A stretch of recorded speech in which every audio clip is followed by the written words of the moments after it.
बिस्मिल्लाहिर्रहमानिर्रहीम। अस्सलाम वालेकुम नाज़रीन, मैं सैयद मोहम्मद अजमल रहीम आपको अपने डिजिटल चैनल पे खुश आमदीद कहता हूँ। प्रोग्राम लेके आए हैं, ये हफ्ता कैसा होगा विर्गो के लिए। और ये है 24 मार्च से लेके 30 मार्च के दरमियान क्या होने जा रहा है। और आपको पता है ये रमज़ान का आखिरी अशरा है और काफ़ी इबादत में भी मसरूफ़ रहेंगे।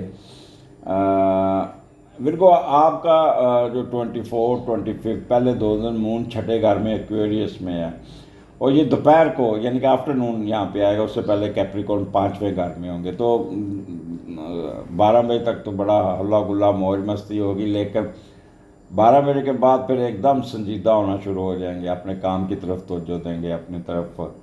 और काम में भी क्योंकि छठे का लॉट 7वें में है तो आपके ऑफिस में कोई अपोजिट सेक्स आके बैठ जाएगा या बैठ जाएगी तो उसके साथ गप्पे लगाना शुरू कर देंगे और खूब एंजॉय करते होंगे।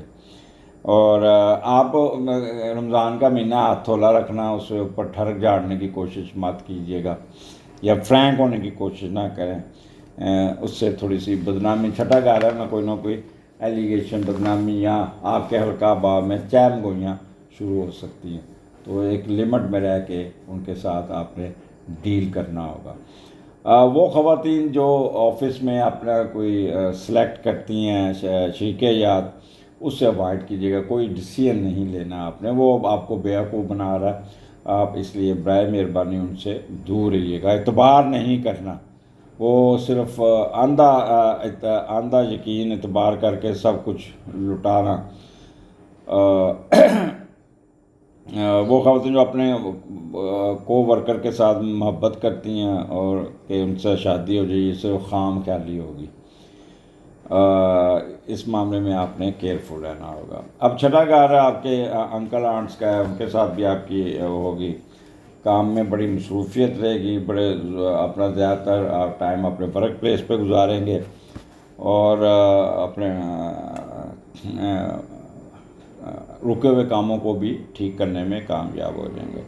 अपने मतहतों के साथ, अपने वर्कर के साथ भी आपका रवैया बहुत अच्छा होगा। उनको गाइड करेंगे, उनकी मदद करेंगे, उनके साथ आपकी अच्छी कोरिलेशंस होंगी और वो भी रेसिप्रोकल आपके साथ बहुत अच्छे तरीके से डील करेंगे। कोई डिसअपॉइंटमेंट ख़त्म कर लेंगे, कोई सिकनेस ख़त्म कर लेंगे, कोई ऑब्स्टेकल, कोई इंक्वायरी ख़त्म हो जाएगी, कोई ज़मानत हो जाएगी या थाना कचहरी से जान छूट जाएगी, मेंटल स्टेबिलिटी बेहतर हो जाएगी। विरगो ये 2 दिन आपके काफ़ी मेहनत करते हुए नज़र आते हैं। और as and when you enter in 26, 27, 28 March, moon Saturn Rahu आपके 7वें घर में है और यहाँ पे 7वें का लॉर्ड 10वें घर में। अच्छा, ये क्योंकि यहाँ पे आपका मून और सैटर्न और राहु के नीचे फंसा हुआ और वहाँ पे वीनस भी रेट्रोग्रेड होके आ गया और फिर मरकरी भी वहाँ पे रेट्रोग्रेड होके आ जाएगा, तो एक खिचड़ी सी पक जाएगी। मैं थोड़ा सा इसको प्रॉपर तरीके से एक्सप्लेन करता हूँ। जब भी 7वें का लॉर्ड 10वें में जाता है तो आप बेगम पे तकिया करते हैं, अपने स्पाउस पे तकिया करते हैं, उसके साथ हेल्प लेते हैं और उसकी मदद से आगे चलने की कोशिश करते हैं और बेगम की वजह से पछाने जाएंगे।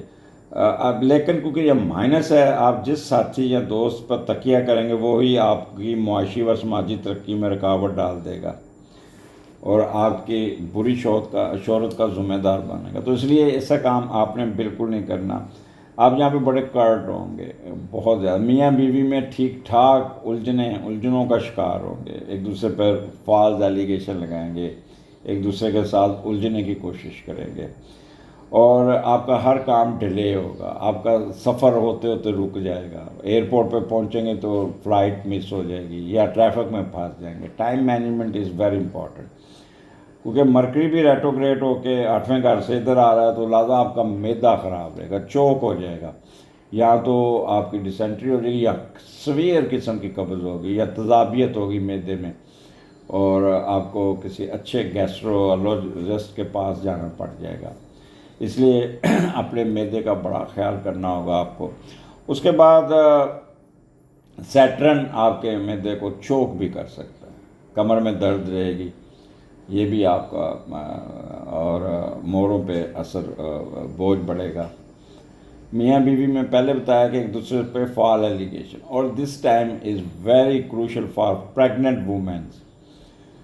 प्रेग्नेंट वुमेन जो है ना, वो अपना बहुत ख्याल करना होगा। साथ में घर में वो इतना दबाव का शिकार होंगी, उनके गायनी इशू होंगे, मैदा ख़राब हो जाएगा और मिस कैरेज के चांसेस बहुत ज़्यादा होंगे, या किसी वजह से आपको अबॉर्शन करानी पड़ जाएगी। तो इसलिए ये 3 दिन एक्स्ट्रा ऑर्डनरी रेस्ट कीजिएगा। अगर इस दौरान किसी की डिलीवरी होती है, बच्चा पैदा होता है, तो ऑपरेशन से पैदा होगा, और उस हॉस्पिटल में जाइएगा जहाँ पे बच्चों की नर्सरी भी हो, बच्चे भी अफेक्ट हो सकते हैं। मैं इसमें थोड़ी सी एग्जांपल है, मेरे एक दोस्त है, तो उन्होंने मुझसे डेट ली कि ईडीडी मेरी ये है, आप मुझे डेट बताएं कि कब है। तो मैंने उनको शुभ घड़ी जो होती है ना, अच्छा जिस दिन मून की पोजीशन अच्छी होती है, सन ठीक है, सन अच्छे एंगल पे है, क्योंकि आप सन इस वक्त राहु के नीचे, मैंने उनको कहा कि वीकेंड पे ले जाएं, और सॉरी मंथ के एंड पे ले जाएं। तो बट अल्लाह का निज़ाम है, अल्लाह का। मैंने उनको ये भी कहा था कि अगर 20 से पहले डिलीवरी हुई तो बच्चा भी इफेक्ट होगा और माँ भी इफेक्ट होगी। वो यही सेम पोजीशन बनी हुई थी जो ये बनी हुई, तो अर्ली डिलीवरी करनी पड़ी, अब सी सेक्शन हुआ, मदर सफ़र्ड, बच्चा सफ़र्ड, बच्चा नर्सरी में गया, उसको भी कॉम्प्लिकेशंस हुई। तो ये चीज़ें कुदरत की तरफ से होती है कि आप जितनी मर्ज़ी डेट निकलवा लें, ये कर लें, लेकिन वो अर्ली बर्थ हो गई उनकी। वैसे मैंने शारतन उनको कहा भी था कि ये ऐसे हो सकता है। एनी हो, आपका मैदे का अपना मसले और गायनी के इशू आपको तंग कर सकते हैं। फॉरेन ट्रैवलिंग में रुकावट आ सकती, डिले हो सकती है, आपकी कोई ईमेल आ जाएगी जिससे आपका प्रोग्राम नेक्स्ट शिफ्ट हो जाएगा, ईद के बाद का शिफ्ट हो जाएगा, और कुछ चीज़ रख के भूल जाएंगे। पॉलिटिशियन रात पब्लिक में मत जाइएगा, वहाँ पे आपको काफ़ी सुनने लहदे होगी आपकी आपकी सेक्शुअल डिज़ायर नहीं पूरी होंगी, और किसी न किसी मसले पे उलझे रहेंगे। फॉरेन अफेयर्स में भी कोई ना कोई प्रॉब्लम आ सकती है। तो ये 3 दिन ज़रा सोच समझ के गुजार लीजिएगा। आगे फिर मून और मून और सन आपके 8वें घर में, और मरकरी रेट्रोग्रेड होके अब वो जा चुका है पाइसिस में 29, 30। 8वें का लॉर्ड 11वें घर में। वीकेंड तो आपका मुझे अच्छा नज़र आ रहा है। मैं कहूँगा कि रेस्ट कीजिएगा, सुकून काटिएगा। पिछले 3 दिन आप लोगों ने काफ़ी मार खाई है, और बहन भाइयों के साथ आपका, फॉरेनर्स के साथ आपका मामला चलेंगे, और एक अच्छा रिजल्ट से बगैर मुल्की आपको पैसे आने के होंगे। आप विरासती जायदाद को कंट्रोल में रखना होगा, और उसको फ़रोख्त ना कीजिएगा खुद गर्जी के लिए।